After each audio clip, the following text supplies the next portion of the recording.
Welcome back to Orange Hat Reviews, everyone. Hope you're all having a wonderful day. So, spoiler review ahead for Bad Batch Episode 6, Decommissioned.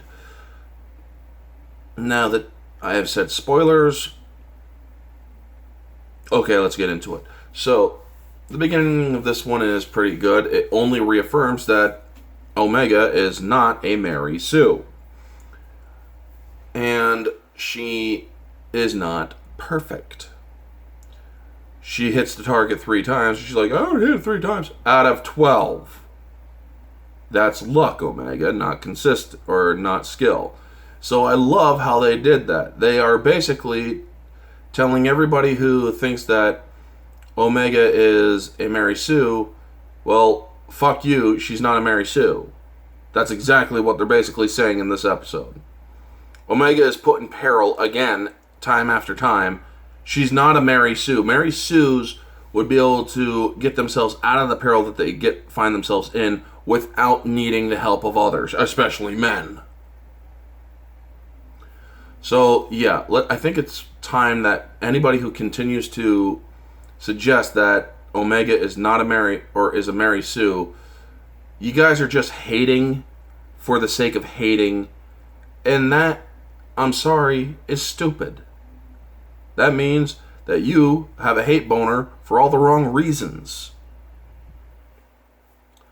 So getting back to the rest of the story, they have to go to Corellia to a decommissioning facility for battle droids because there's a tactical droid that they need to get. And they end up running into the SJW sisters from Season 7, Rafa and I can't remember the other one's name. That's how forgettable these characters are. And they need the data to fight the Empire. And I also like how before they go there, when Omega's trying to shoot the thing at the target, Sid basically, she's like, and you're releasing too quickly with those noodle arms. So she picks it up, boom, boom, boom, does 3 nearly perfect shots. And it's like, okay. That I like. That means that Sid, or it establishes that Sid has learned combat as well. I mean, she is a Trandoshan, so she does know how to scrap, at least. But knowing how to shoot is a different story. So yeah, knowing that she knows how to shoot too, it's not too far of a stretch because, well, where did she learn how to shoot? Let's face it, she is older, so there's a chance that she would have learned. Now, them going to Corellia, and Wrecker hitting his head and starting to say, good soldiers, good soldiers. I'm like, okay, now we're getting somewhere. This is now getting more interesting because we already know that Wrecker's been complaining about his head. And he's always holding it right where the chip is. So it's like, now that he's saying good soldiers, which is what Crosshair said, good soldiers follow orders. And you even hear that whispering in his head where he's actually trying to fight it and whatnot. So it's like, what happens if the chip does fully activate in a Wrecker? They're going to have a hard time putting the super strength clone down. Not down dead, but they're going to have to stun him like maybe, I'm going to guess, like 10 times to get him down. Maybe 5 times. But yeah, if he goes postal, they're in a lot of trouble. And I do foresee that they are going to have to run into people like Rex and whatnot, because they are introducing the rebellion at the end of this episode. It is quite clear to me, anyway, that was Bail Organa that Rafa contacted at the end. She's like, by rogue clones, and I know where to find them. And it's like, yeah, just judging by that small patch of cloth, I know exactly who it was. It was Bail Organa. They don't hide that very well to a very trained observer and to somebody who is a Star Wars fan. So, yeah, that's definitely Bail Organa, or it could be Mon Mothma. There is a potential, or a small possibility, it might have been even Mon Mothma. But I have a high probability of certainty that is indeed Bail Organa.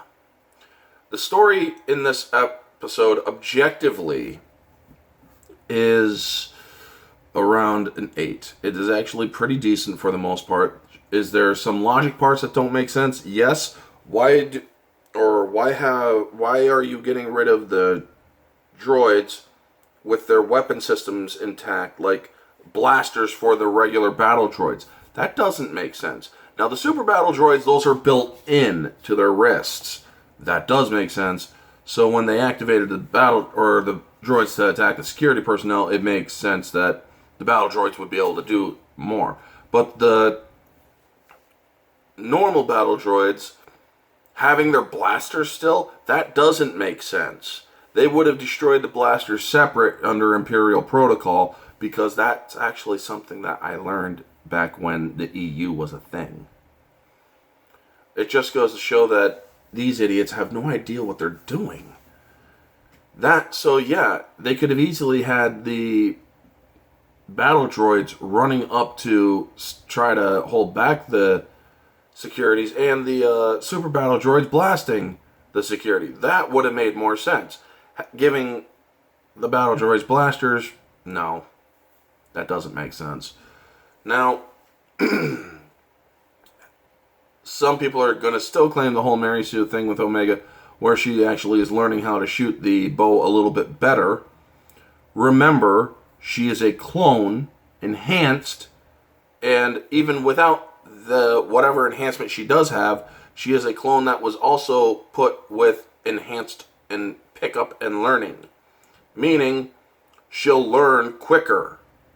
So yes, it's about tuning out distractions, as her clone, or as the Bad Batch taught her. But, so yes, she's able to implement it. She's able to quickly adapt, certainly, yes. But she's not a Mary Sue. It's very much established in this episode and others previous that she's not a Mary Sue. Rex giving the data stick to the girls, you'll use it for the right reasons. Well, I hope they don't get into too much trouble with whoever hired them. I'm guessing it was probably Bale that hired both Sid and the girls. If you hire two people or two groups, chances are you might actually get better results, because one of them is probably going to succeed over the other. So yeah, this episode is about an 8 objectively. There are problems with it. I look forward to seeing how Wrecker is going to turn out with his chip activating further. And I'm wondering when Crosshair and his Imperial team is going to be put into play again. That is interesting to me. So, subjectively, I would put this around an 8.5. Excuse me. Because it was more entertaining than usual. However, the girls, I'm not a fan of those two girls, because they were just put in for SJW reasons. I mean, look at the haircuts. And they were put into Season 7 of the Clone Wars. That is what I'm telling you. And them being reintroduced is strictly for David Filoni's boner.